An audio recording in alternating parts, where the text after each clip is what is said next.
One small mistake on a flight cost her everything. A flight attendant refused a woman a simple cup of water, not realizing that by doing so she had insulted the most powerful person on the plane. By the time they landed, her career was over. Before we start the story, let us know where in the world you're watching from today. And if you like stories like this, don't forget to like, share, and subscribe for more.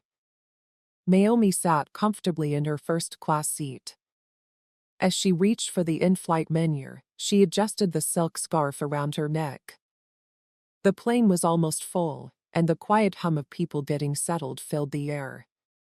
She wasn't in a hurry. Flying was just another part of her life, another city to see, another deal to close. She had learned a long time ago that patience was the key to everything. Melissa walked down the aisle with quick, sharp steps, stopping at each row to check on passengers. Her uniform was perfectly pressed, and her posture was straight. When she got to first class, her smile got bigger and her voice got softer, almost like she was practicing. She leaned in to offer champagne to a man in a crisscross suit, laughing at whatever joke he made before moving on to the next seat with grace to make sure everyone felt important. Then she stopped, and Naomi sitting in seat 1A. There was no greeting, and her voice was just enough of a pause to make it clear that she didn't want to talk to Naomi.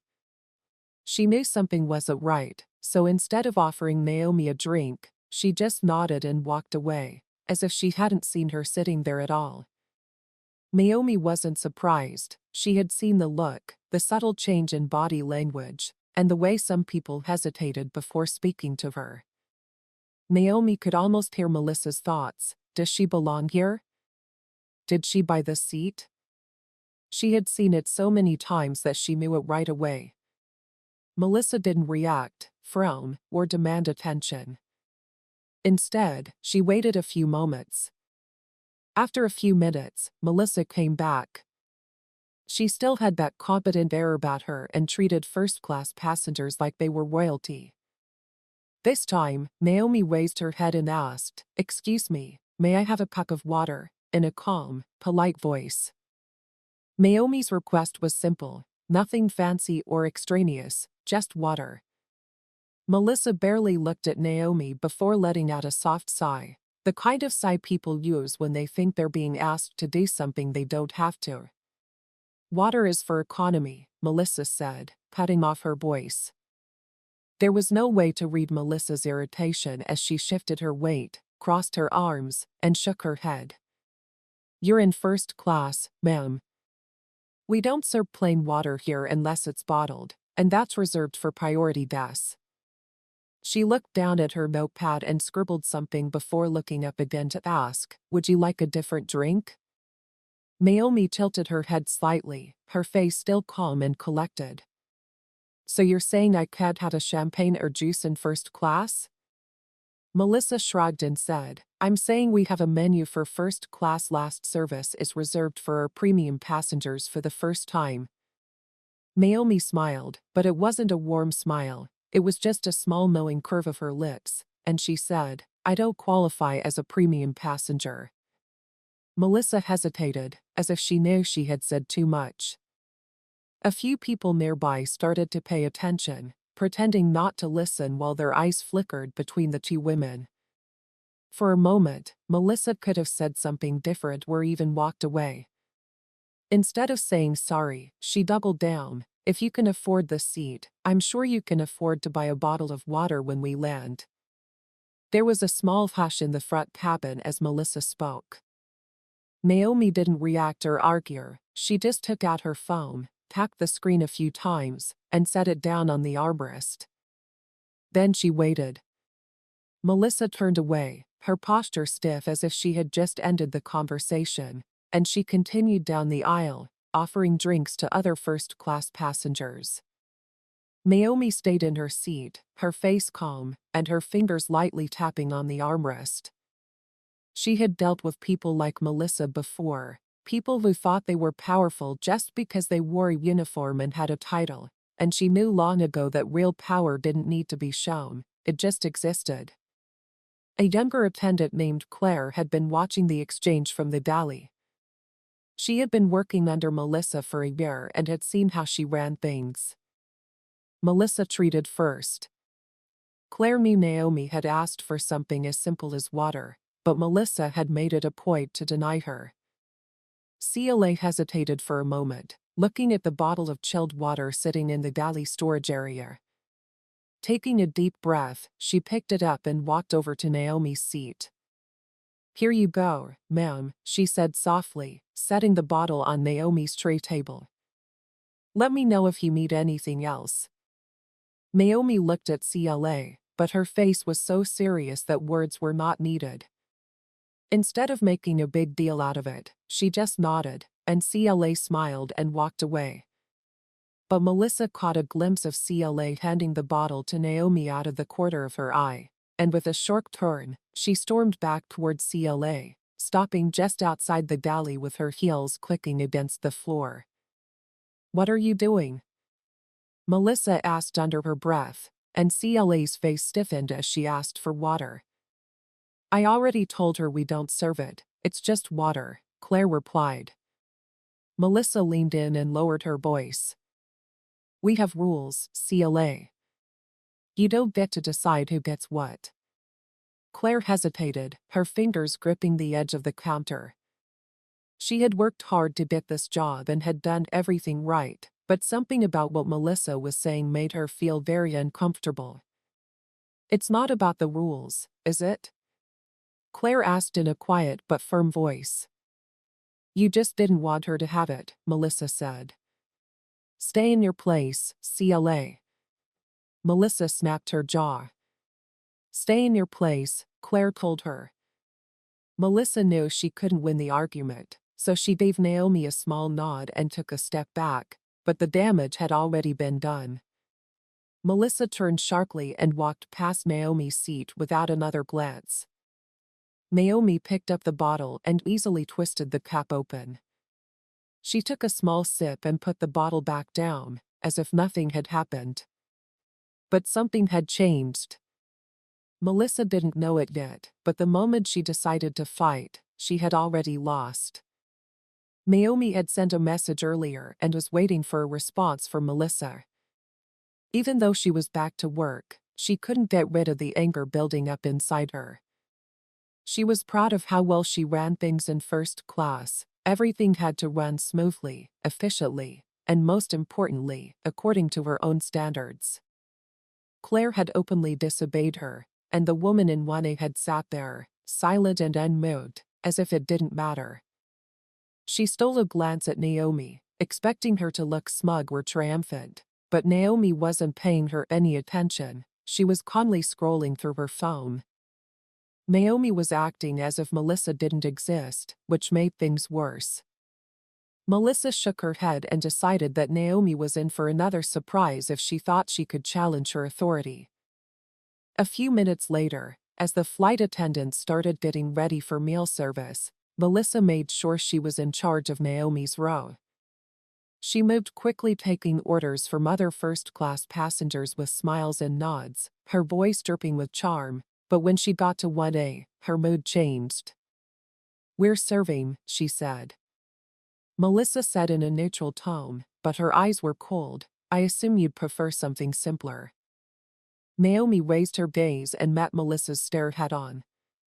"Why would you assume that?" Melissa's lips are pressed into a thin smile. "You just seem more comfortable with basic options." The air around them became tense, and a few passengers subtly turned their heads to notice the change. CLA, who was standing a few feet away, stopped in mid-step and watched with growing unease. Naomi didn't say anything, she just stared. She put her phone on the armrest and lightly tapped it. "The fat-minded is fine," she said in a calm voice. Melissa sharply nodded and wrote it down on her notepad, but Naomi spoke up again before she could leave. "Tell me," Naomi asked, tilting her head slightly. "Do you treat all your first-class passengers this way, or just the ones you think don't belong?" Melissa stiffened.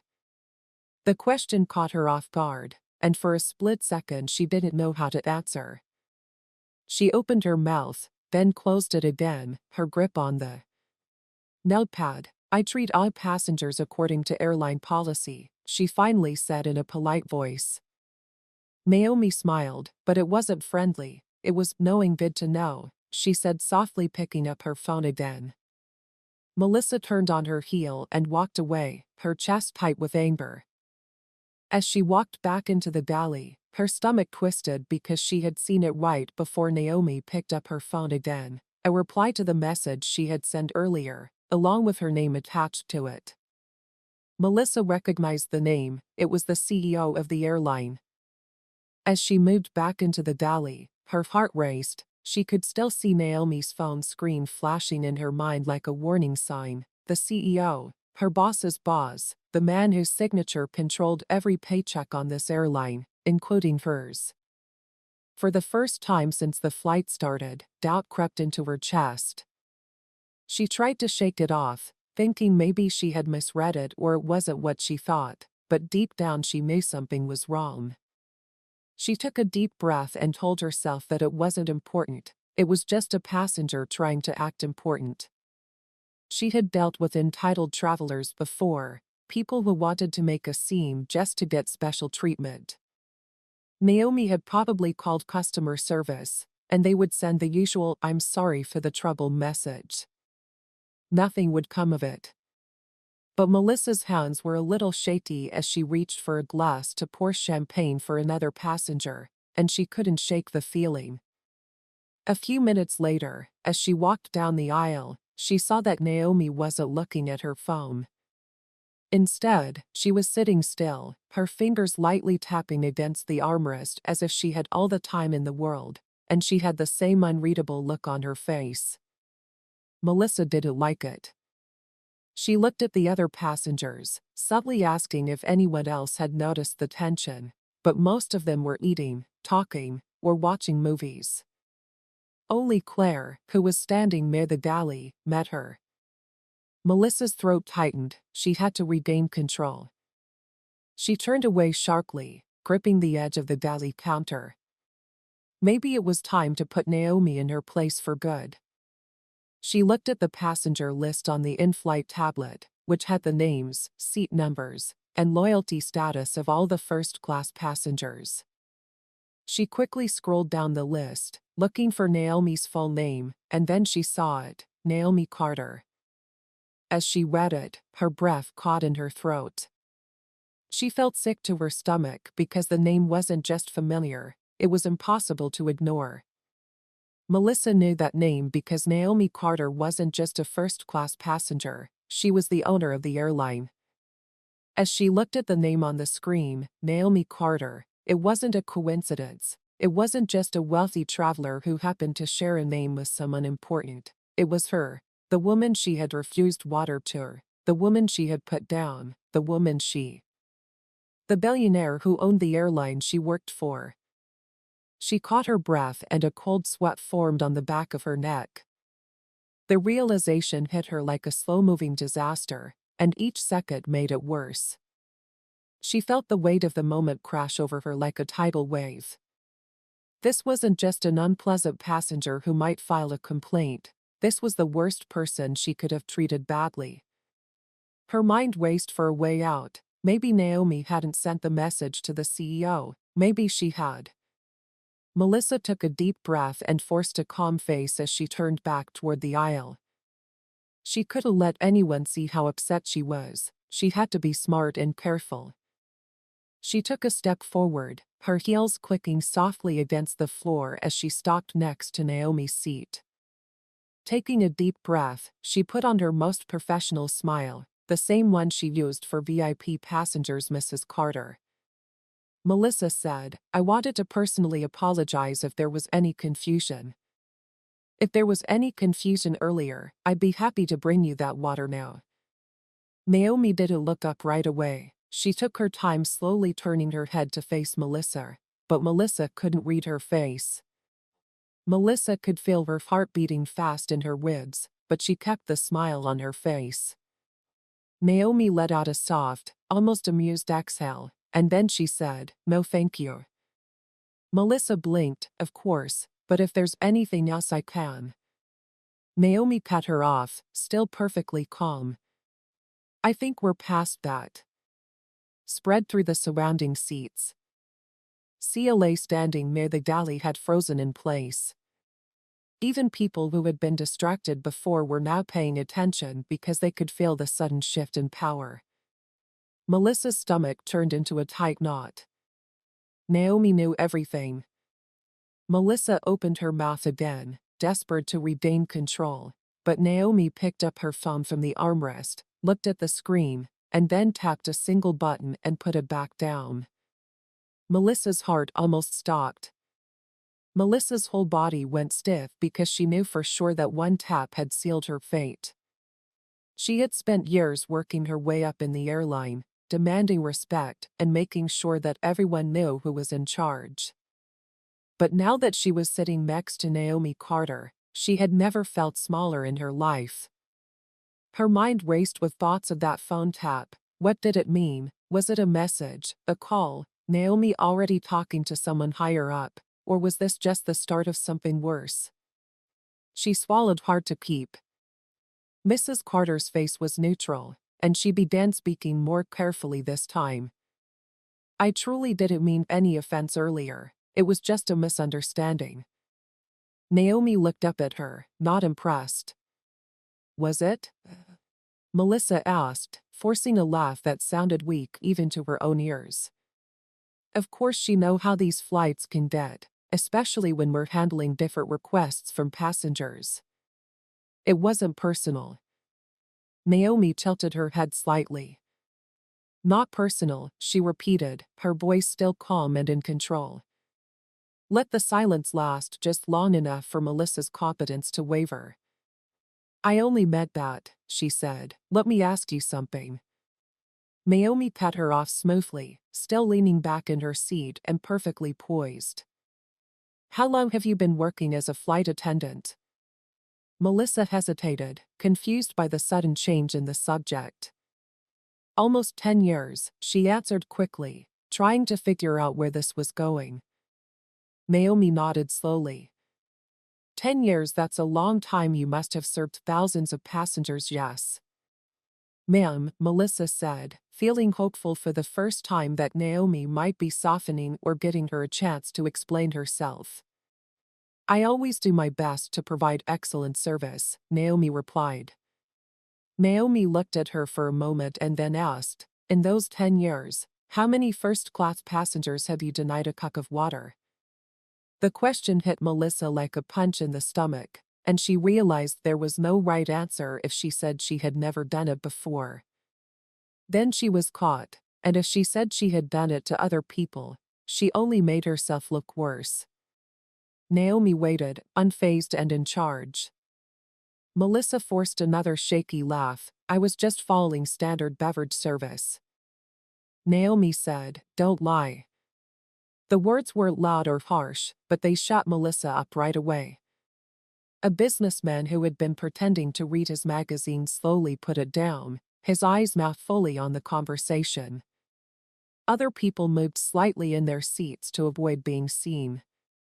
Melissa's hands were getting cold, and her mind was racing as she tried to figure out how to get out of the seat, but Naomi wasn't done. You knew I belonged in the seat, Naomi said. You saw my boarding pass. You knew I was in first class. Yet you looked at me and decided I wasn't worthy of a cup of water. She let that sink in before asking, was that in the training manual? Melissa's whole body tensed as she whispered, no ma'am. Naomi gave a small nod. That's how I thought the air in first class felt. The tension had completely changed. Melissa had gone into the conversation thinking she had all the power, but now she was standing there completely exposed. Naomi did something Melissa wasn't expecting. She picked up her phone again, but this time she didn't just tap the screen, she held it to her ear and said, tell the captain I'd like to have a word. Melissa's stomach dropped, and she barely noticed the shocked looks on Naomi's face. Claire's white eyes from across the cabin were hard for her to see because she was too focused on her own rising panic. The captain Melissa's mouth dried up. If the captain was getting involved, this wasn't just a complaint anymore, it was serious. She instinctively stepped back, her heart pounding. Mrs. Carter. Naomi put the phone back down, her expression never changing. You should get back to work, Melissa. It wasn't a suggestion, it was a dismissal, and for the first time in her career Melissa had no choice but to. Melissa walked away shaky, her mind racing with possibilities. Tell the captain I'd like to have a word. The sentence played over and over in her head, tightening the paddock in her chest with each repetition. She had never been called to the front of a flight because of a passenger complaint. Usually she was the one reporting rude customers and enforcing rules to keep things in order. But this was different. Naomi Carter wasn't just another passenger. Naomi Carter could end her career with a single mistake. Sentence. When she got to the galley, she grabbed the counter with both hands, causing her knuckles to turn white. CLA was still nearby, carefully watching her, but she didn't say anything right away. Melissa turned to her and asked, "You saw what just happened, right?" Claire hesitated. "I saw you refuse a first-class passenger a cup of water." Melissa's mouth formed a tight line as she realized she had no real explanation. CLA folded her arms and asked, "Melissa, do you even know who she is?" Melissa swallowed hard and her chest tightened. She knew what she was going to say as soon as she saw Naomi's name on the passenger list, but telling Claire would only make things worse. CLA sighed and said, "I don't know what's about to happen, but if I were you, I'd start thinking about what you're going to say to the captain." Melissa flinched at the thought, and just as she was about to respond, the intercom went off and the pilot's voice filled the cabin. "Melissa Crane, report to the cockpit immediately." The galley, the first-class cabin, and even the distant murmuring from economy, everything else faded except for those words. CLA's eyebrows raised a little, but she didn't say anything because the damage was already done. Melissa took a slow step forward, feeling the weight of every passenger's gaze on her. The businessman who had been listening in now stared her directly in the eyes, and a woman across the aisle whispered something to her seatmate, both of them looking at Melissa as she went by. People who hadn't noticed the tension before were now paying attention. She walked through the first-class cabin with her head held high, but she was suffocating inside. The walk to the cockpit felt like it took forever. When she got there, she pressed the call button and after a few seconds, the door unlocked with a small beep. She stepped inside and felt the mood change right away. Captain Richard Hayes was sitting in his seat, his posture stiff and his expression blank. His co-pilot, a younger man named Ethan, gave her a quick glance before turning. Melissa's throat tightened when she saw Flight Supervisor Greg Turner standing in the small space between the cockpit seats. Greg was never on these flights, he only got involved when there was a serious problem. Greg was already looking at her, his expression told her to sit down. Melissa hesitated for a second before lowering herself into the small jump seat by the cockpit door. She had been in this seat before, but never like this and never as the person being questioned by Captain Hayes. Exhaled through his nose and turned his chair a little to face her. "Would you like to explain why I just got a call from Naomi Carter?" Melissa asked. "Captain, Greg interrupted. Before you try to spin this, let me remind you that I already know everything."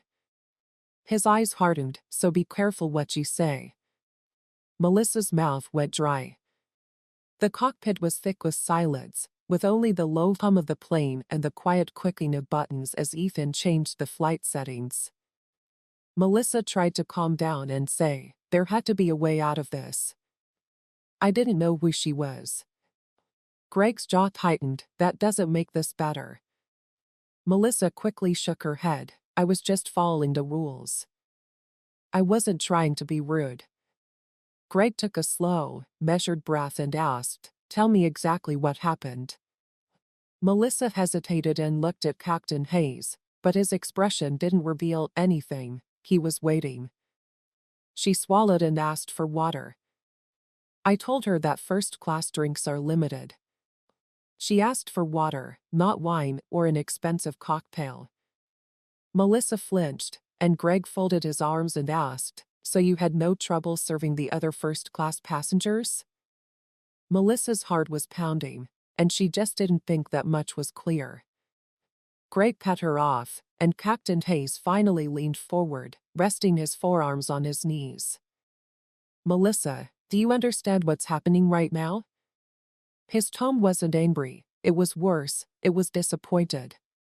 Melissa stayed quiet, and Greg let out a sigh. 30,000 feet in the air, so I can't take you off the flight right now, he said, but as soon as we land, you need to report directly to airline administration. Melissa felt the blood drain from her face and dug her fingers into her lap to say, "Wait, this isn't a warning, this isn't a suspension, it's already been decided," and Melissa's breathing became shallow as she thought this. Captain Hayes looked her in the eyes and told her, "Naomi Carter owns this airline, and she just made it clear that you no longer work here." Melissa's stomach dropped, and the cockpit suddenly felt too hot. Reality hit her all at once. She had been in charge of this cabin for years, and now she was being kicked out. Melissa sat frozen in the jump seat, her mind trying to make sense of what she had just heard. No longer work here. The words rang in her ears louder than the steady hum of the engines and the soft crackle of the radio in the background. She had always thought she was untouchable, seniority, experience, and in charge of the cabin she had built her whole career on. All of those things didn't matter anymore because Greg was still staring at her and Captain Hayes had turned back to the flight controls as if the conversation was over. Melissa forced herself to speak, "This isn't fair," but Greg raised an eyebrow and said, "Not fair." He leaned forward a little and said, "You denied a first-class passenger the most basic request on a flight, a glass of water, then you talked down to her like she didn't belong. And now you're telling me it's not fair." Melissa's hands clenched into fists. Greg's voice was sharp. "Now you didn't mean to treat a woman who owns this airline like a second-class citizen. You didn't mean to humiliate her in front of the whole first-class cabin." Melissa felt the heat rise in her face and blurted out, "I didn't know who she was." Greg let out a slow, bitter laugh and shook his head. "You shouldn't need to know someone's net worth to treat them with respect." Melissa didn't answer. The silence between them was thick. Greg let out a suffocating breath through his nose and shook his head again. He then reached into his pocket and pulled out a small notepad and a pen. He scribbled something on it before tearing off the page and handing it to Melissa without saying a word. She hesitated before taking it, her fingers shaking slightly as crew jumped seats in the back of the plane. She stared at the words, her stomach twisting. Greg folded his arms and said, "You're done serving passengers. You'll spend the rest of this flight in the cruise section away from first class." He looked at Melissa with hard eyes and said, "Naomi Carter doesn't want to see you anywhere near her." Melissa felt her chest tighten. This was real. She opened her mouth to argue, but before she could say a word, Captain Hayes spoke again. "If you refuse to move, we have an air marshal on board," he said without looking at her. "I'd suggest you take the seat voluntarily." Melissa's whole body went cold. She had always been the one giving in. As she pushed herself up from the jump seat, her legs felt weak beneath her. She could feel Greg's eyes on her as she walked toward the cockpit door, but he didn't say anything else. As soon as she stepped back into the first-class cabin, she could feel dozens of eyes turning toward her passengers. They had heard the intercom call and seen the tense conversation earlier, and now they were watching her walk back down the aisle like someone on a walk of shame because she didn't meet their expectations. As she moved through each row, she saw businessmen sipping fancy cocktails, women who were quietly whispering, and people she had once thought were not worth her attention. Then she came to seat 1A and saw Naomi Carter sitting there the same way she had before, calm and collected with her fingers lightly resting on her phone. There was no smugness or satisfaction in her face. She was sure she had seen it all before and had probably dealt with a lot of Melissa Cranes in her time. She had done what she always did. She had dealt with it without raising her voice. Melissa's hands shook as she walked past her, past the first-class section she had ruled over for years, past the comfort and luxury she had once taken for granted. As soon as she stepped through the curtain that separated first class from the rest of the plane, she realized she was no longer a respected senior flight attendant, no longer in charge of anything. She was just another disgraced crew member. Melissa sank into the crew jump seat in the back of the plane while waiting for the flight to end. Suddenly, her uniform felt like it was suffocating her. The once crisp fabric now felt tight around her throat like it was strangling her. She barely noticed as the other flight attendants walked past her making final service preparations for the passengers. No one spoke to her or even looked at her. Her fingers were curled into fists in her lap. This couldn't be happening for 10 years. She was in charge and expected everyone to follow the rules. Rules.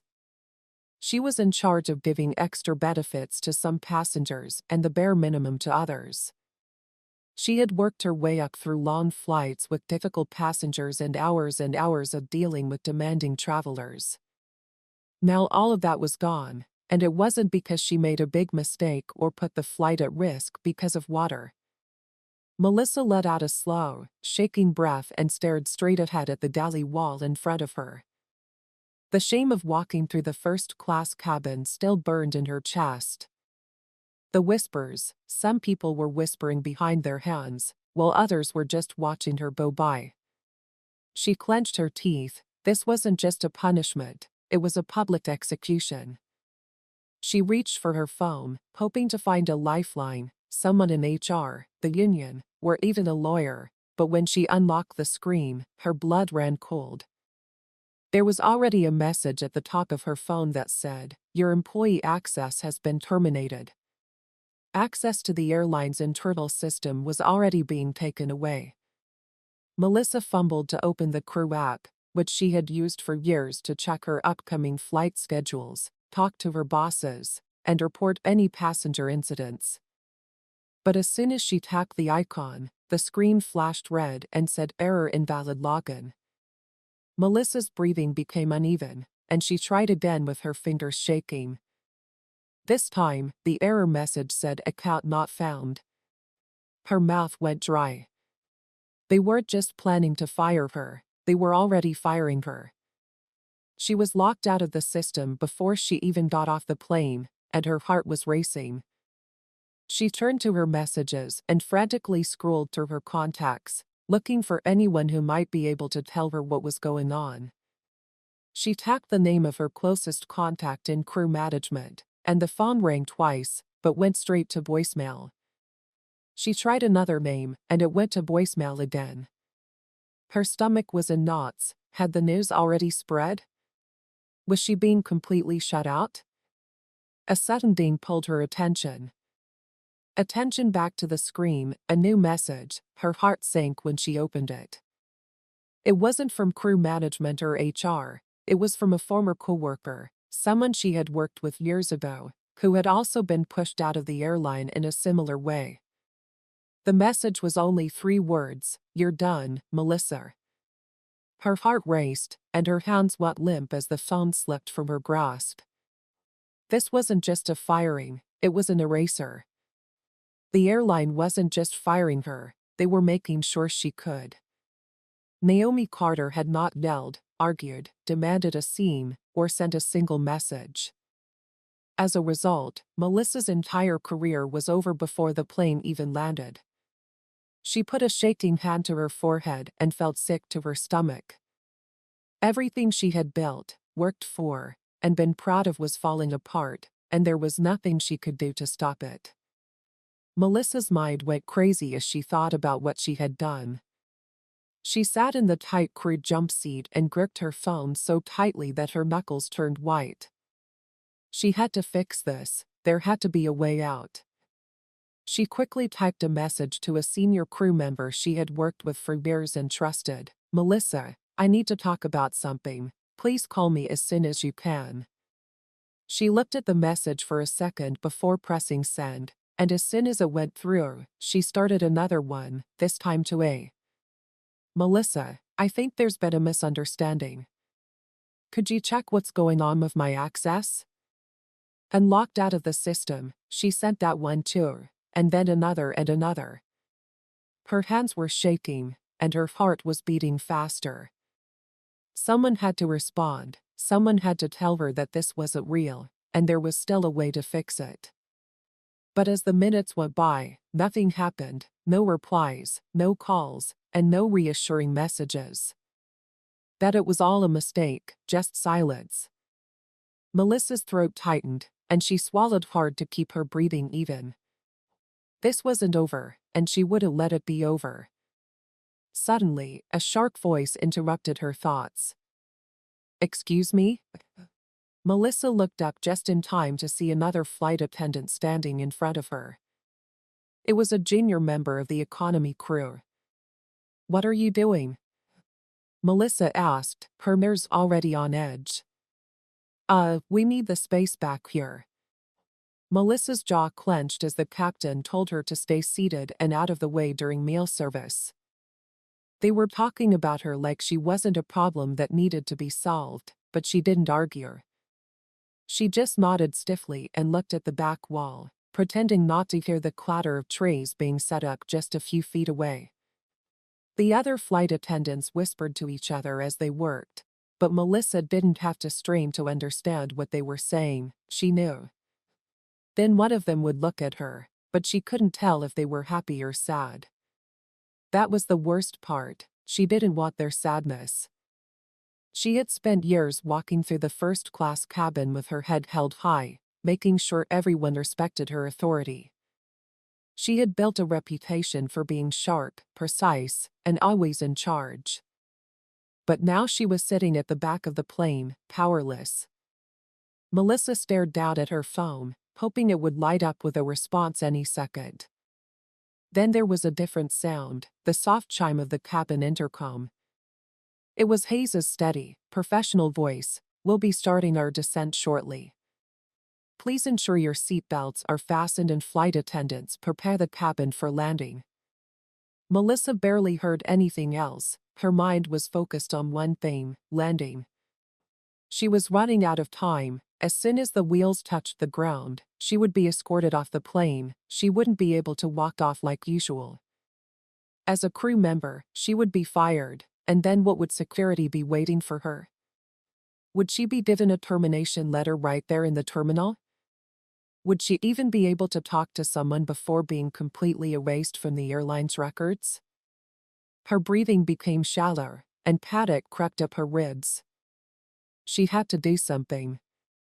Her eyes darted to the first-class section, where Naomi Carter was still sitting. If anyone could stop this or fix it, it was her. Melissa didn't hesitate. She got up from her seat, her legs weak but determined. She marched toward the front of the plane, ignoring the looks of the other flight attendants. She didn't know what she was going to say, but she did know one thing for sure: she had to beg. Melissa forced herself to move forward, each step feeling heavier than the last. The plane's light turbulence barely registered as she walked past the rows of people heading straight for first class. She had spent years owning this aisle, walking up and down with authority, making decisions, and controlling the flow of service. As she crossed the bar between first class and economy, she felt like an outsider in her own cabin. A few people raised their heads, their eyes darting between her and seat 1A, where Naomi Carter was sitting comfortably with one hand resting lightly on her phone. She wasn't watching a movie or talking to anyone, she was just waiting for Melissa's stomach to twist. Naomi knew she was coming. She hesitated for a split second but forced herself to keep going. As she walked up to Naomi's seat, she took a shallow breath and pressed her sweaty hands against her uniform skirt to steady herself. She needed to fix this, so she cleared her throat and lowered her voice a bit. Mrs. Carter, may I have a moment? Naomi didn't look up right away. She took her time exhaling softly before finally lifting her gaze. Naomi's expression didn't change, it was calm, unwavering control. I just wanted to apologize, Melissa said. As she spoke, she quickly forced her voice to stay steady, saying, "Earlier I made a mistake." Naomi blinked slowly, as if to give her a chance to keep going. Melissa hesitated, her pride telling her to stop, but this wasn't about pride anymore, it was about survival. She forced her to continue, saying, "I should have handled the situation differently. I should have given you what you asked for." Naomi didn't respond, and Melissa's heart raced. She wasn't sure if in. A bad thing. Claire stood near the galley with her arms crossed tightly. The younger flight attendant wasn't saying anything, but the look on her face made it clear that she was watching every second of this. Melissa hated that Claire was watching her because she had spent years training people like Claire to make sure they followed the rules and knew how the airline business worked. Melissa turned her attention back to Naomi, who was leaning in on the seat in front of her. "I know I offended you," she said, her voice getting lower. "I just want you to understand that I never meant for things to go this far." Naomi tilted her head slightly and studied her. "And what exactly does this far mean?" Melissa flinched. She hadn't expected a response. "I know you called the captain. I know what's going to happen when we land." Naomi nodded slightly as if to confirm it without saying it. Melissa's heart raced. She had to fix this now. Her voice dropped even more. She begged, "Please don't ruin my career over this. I've worked for this airline for 10 years and made one mistake." Naomi didn't blink, flinch, or move. Melissa could feel herself falling apart. She couldn't tell if Naomi was thinking about the apology, ignoring her, or had already made up her mind. Melissa leaned in even more and lowered her voice to almost a whisper. "If you could just talk to the captain," she said quickly, "maybe he'll change his mind and we can fix this before." Naomi's lips curled into the tiniest smile. It wasn't a warm smile, nor was it a mean smile, it was just knowing. Melissa's throat tightened.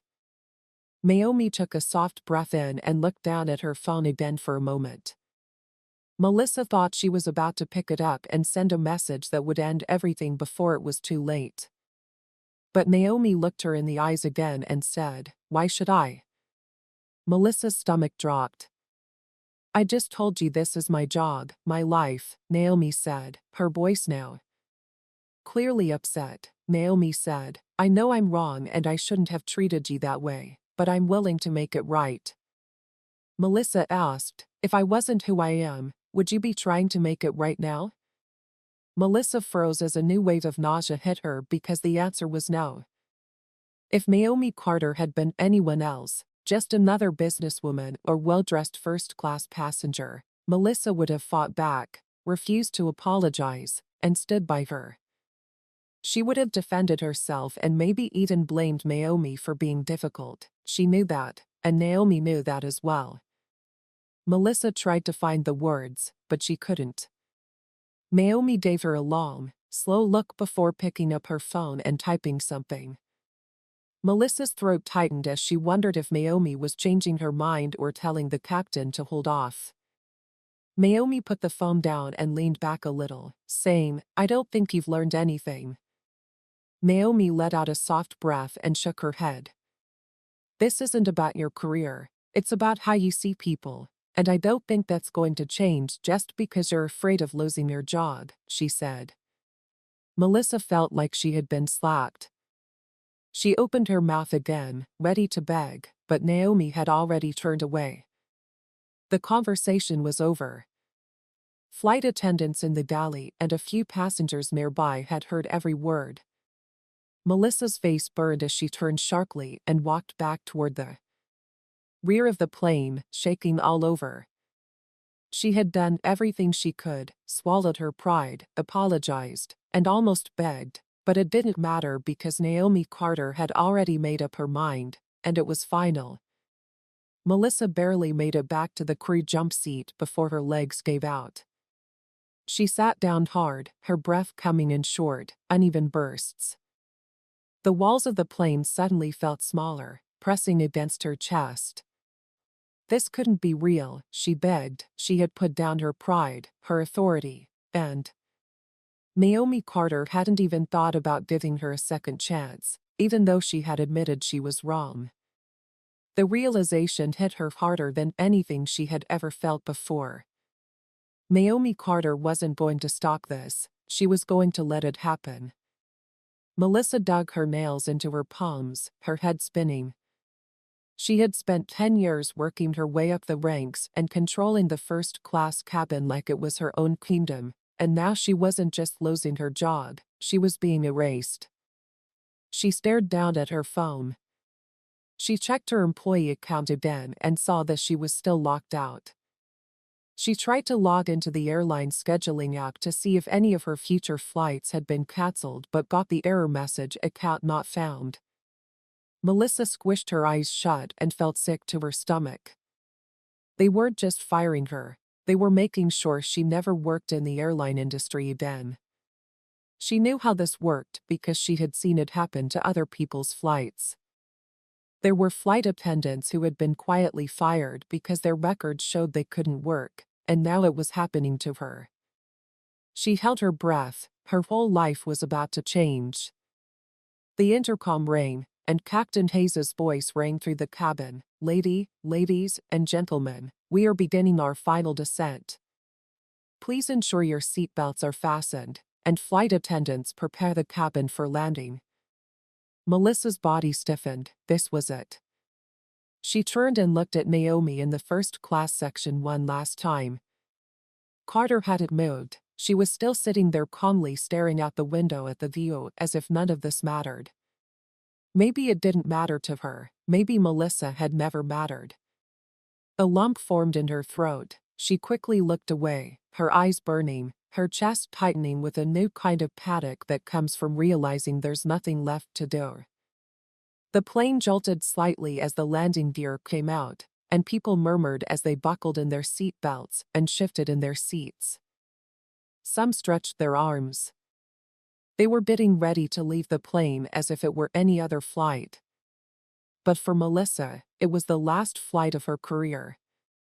She swallowed hard and gripped the edges of the jump seat as the hum of the engines filled the cabin. She could feel the familiar feeling of the descent pressing against her body. She had done this flight thousands of times, the final descent, the taxi to the gate, and the deeming process. But now, for the first time, she didn't know what was waiting for her on the other side. Side of that jet bridge, would she be escorted off the plane like a criminal? Would airline executives be waiting for her, ready to take away her badge, uniform, and title? Would security be involved? Would passengers be watching and filming? Her breath quickened. She wasn't ready, but the plane didn't care. The tires hit the ground with a sharp jolt, and as the plane slowed down on the runway, a few passengers lightly clapped as a habit, an unimportant ritual. Melissa hardly heard it, her whole body tensed. As the plane moved toward the gate, the weight in her chest grew heavier with each second that passed. She wanted to run, disappear, wake up, and realize that this was all a horrible dream. But with one last ding, the seatbelt sign turned off, and people got out of their seats, stretched, and grabbed their bags. A flight attendant in first class moved quickly to open the cabin doors, but Melissa stayed seated. Frozen, the curtain between first class and economy was pulled open, and she. Footsteps getting closer, then a familiar voice saying, "Final Melissa Crane, Captain Hay," standing right in front of her. "It's time to go." Her stomach dropped even more when she saw who was waiting at the front of the plane, 2 airline executives, a security officer, and Naomi Carter, standing in the middle of them with her arms crossed and her eyes fixed on her. As soon as the passengers got off the plane, Melissa would be let out, there was no question about it. Melissa's whole body felt like lead as she sat in the crew jump seat and stared straight ahead. This was the moment she had been dreading ever since Naomi Carter picked up the phone in the middle of the flight and told her what was going on. She had been warned and given chances to fix things before they got out of hand, but she hadn't taken them. Instead, she had pushed herself even harder, sure that her authority meant something and that no one could catch her. Now she was stuck in the back of the plane, helpless, while the airline owner stood at the front and watched her be taken off. She forced herself to breathe while gripping the edges of her uniform as if doing so would somehow keep her job from going away.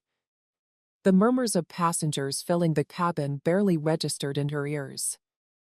The seatbelt sign had just been turned off before they all started gathering their things and stumbling into the aisles, eager to get off the plane and start their new lives. Their lives would continue, but hers had just ended. The security officer near the exit hadn't. She knew he wasn't moving because he was there for her.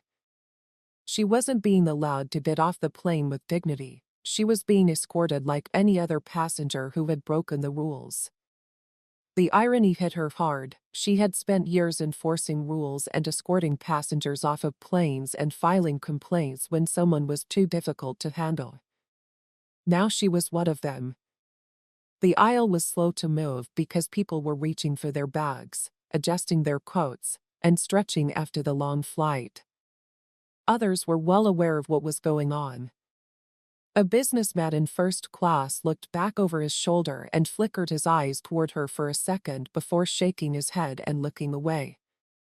A woman in a tailored blazer whispered something to her seatmate while angling her phone away in a way that made it look like she was recording. Melissa's breath got faster. She couldn't do this. She couldn't stand up and walk past all these people knowing that every step was a reminder that she had. Captain Hay spoke again. This time it wasn't a request, it was an order. Melissa's stomach twisted violently, but she pushed herself up anyway, her knees feeling weak under her. CLA stood in the galley with her lips pressed together and eyes downcast. She wasn't bragging, she wasn't enjoying this, she wasn't stepping in to help. Melissa wasn't sure which was worse. She swallowed and lifted her chin, trying to mask the fear with pride, but as she took the first step down the aisle, she felt. There were dozens of eyes on her, and people moved to the side, not out of respect, but because they knew what was going on. They had seen this happen before, but never with a flight attendant. A first-class man who had been quiet the whole flight muttered something under his breath just loud enough for her to hear. "Guess who wasn't supposed to be here after all?" he asked. Her chest hurt, and she kept moving. Each step felt like a mile, and the plane's walls felt too small. She felt like she was going to pass out when she got to first class. Naomi Carter had been sitting exactly where she had been the whole flight, her face neutral, not smug or triumphant, just unbothered. Naomi had already moved on, so Melissa forced herself to keep walking and not look at her. As she passed Naomi, her voice finally broke. "Do you still think I don't belong here?" Melissa's breath stopped, her steps shook, but she forced herself to keep going because she couldn't answer that now. She had lost the right to answer when she got to the jet bridge and felt the sudden rush of cool airport air hit her skin as she stepped into the enclosed walkway. For a moment, she thought she could breathe again. Then she saw them. A group of airline executives in char suits stood near the terminal gate waiting for her like a board of executioners. A single table had been set up near the entrance so she could turn in her badge, uniform, and access. Greg Turner, the flight attendant, stood in front of them with his arms crossed. As Melissa walked toward the table set up at the gate, her supervisor, who wasn't smiling and wasn't happy with what had happened, followed behind her to make sure she didn't turn back. Melissa's throat tightened as she stepped toward the table, her legs moving automatically. She wanted to scream, argue, turn back time, undo this moment, and make a different choice, but it was too late. Her career had already crashed, and she was the one who sent it into free fall. Each step felt like a countdown to something final and unchangeable. The airport terminal was a world apart from the plane. Instead of the warm, dim lighting of the cabin, there was a bright, sterile glow of overhead airport fluorescence. Everything was too open and exposed, and there was nowhere to hide. The group of airline executives standing by the table weren't talking, but they didn't need to. Their presence alone sent a clear message. This wasn't a discussion. There was a termination. Greg Turner stood in the middle of the room with his hands on the table. He had seen many terminations in his career, but Melissa knew this wasn't just any firing. This was a warning to all airline crew members. If you disrespect someone badly enough, you won't just lose your job, you'll lose your whole career. Melissa's throat was dry, and her heart was beating so fast that she barely noticed the low noise of the airport. Over the gate, passengers from the flight were already making their way through the terminal, looking over as they went. Some knew exactly what was going on, while others just saw a humiliated flight attendant standing at a table with a line of executives watching her like a disciplinary paddle. She stopped in front of the table with her hands clenched so tightly that her nails dug into her palms. Greg sighed and picked up a single piece of paper from the table. Melissa. The words hit her like a slap in the face.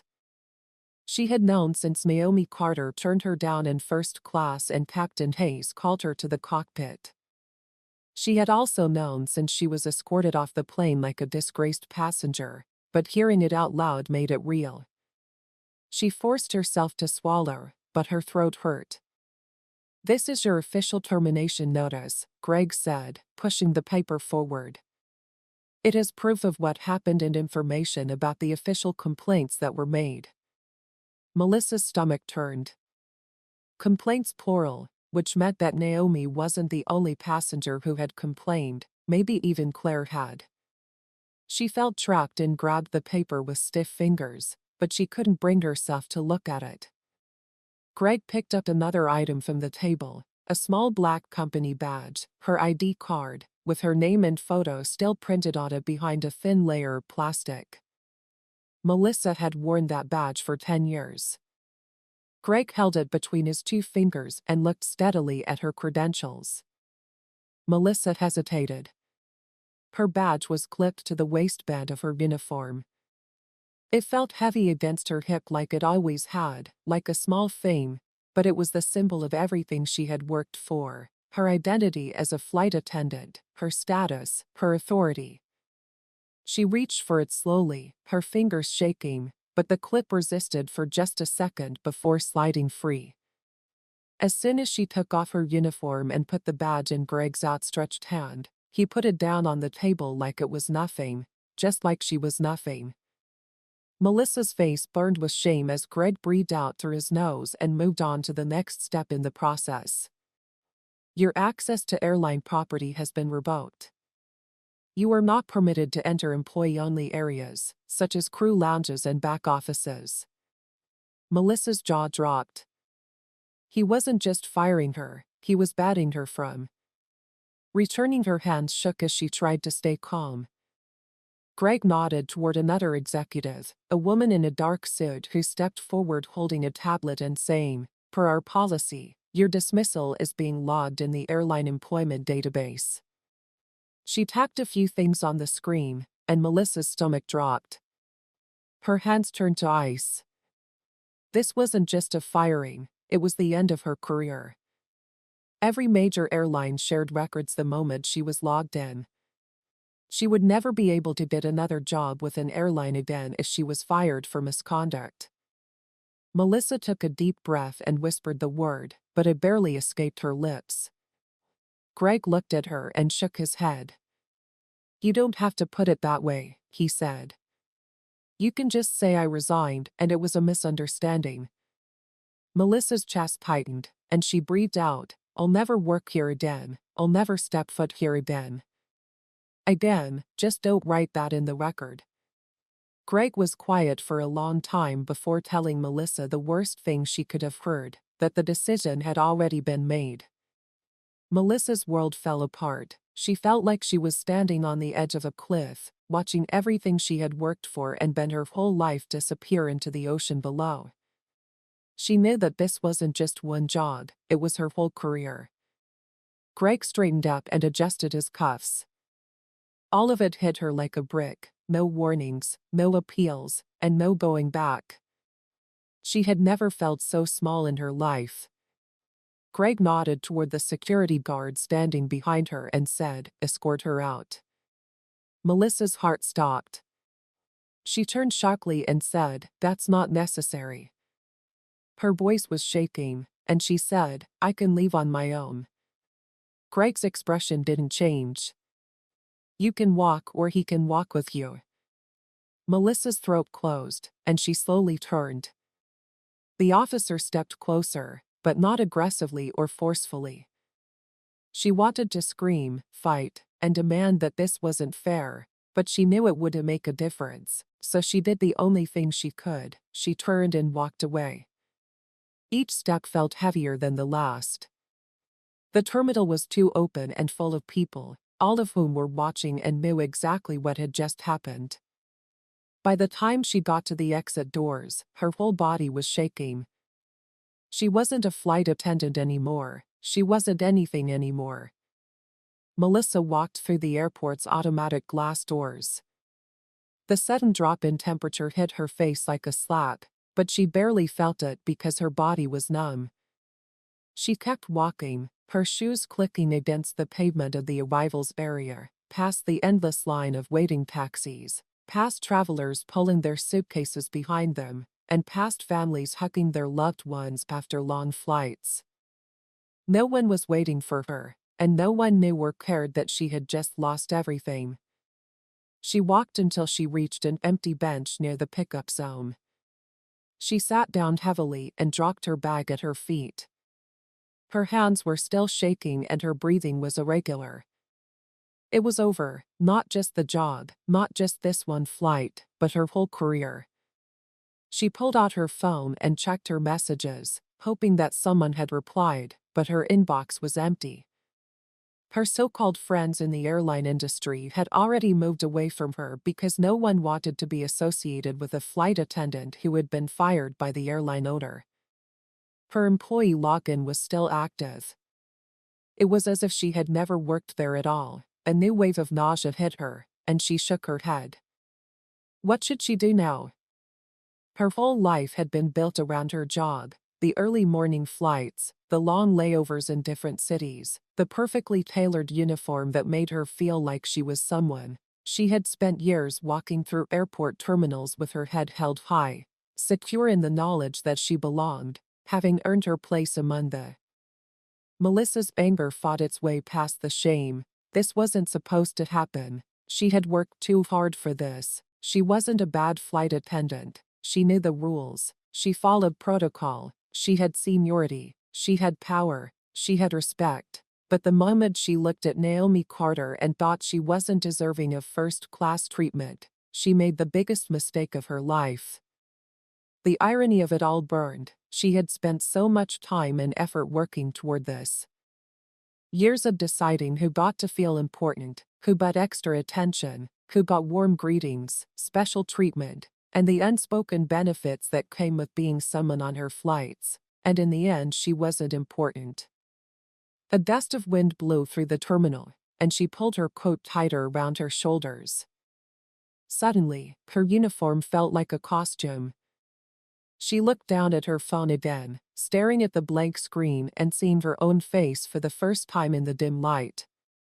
She realized that this wasn't just about a cup of water, it was about how she saw people.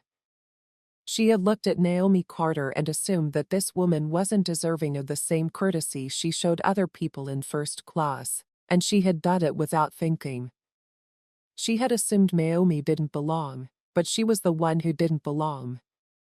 She felt her throat tighten, but she blinked hard to push back the lump in her throat. None of that mattered now. Naomi Carter hadn't argued, yelled, or threatened her. She had just done what the world does. She let the consequences happen. Melissa sat there for a long time, the sounds of the airport fading into the background. She knew she had nowhere to go, no job to wake up for, no flights to get ready for, just a long, empty future. With a shaky breath, she reached for her bag and pulled it onto her lap. The fabric was worn at the edges from years of travel, and the airline's logo was stitched on it. She neatly traced the letters on the front with her fingertips, and then she let herself cry for the first time since the flight. That's the end of the story. What do you think? Did she deserve what happened? Let us know in the comments below, and if you liked the video, please like, share, and subscribe for more stories like this.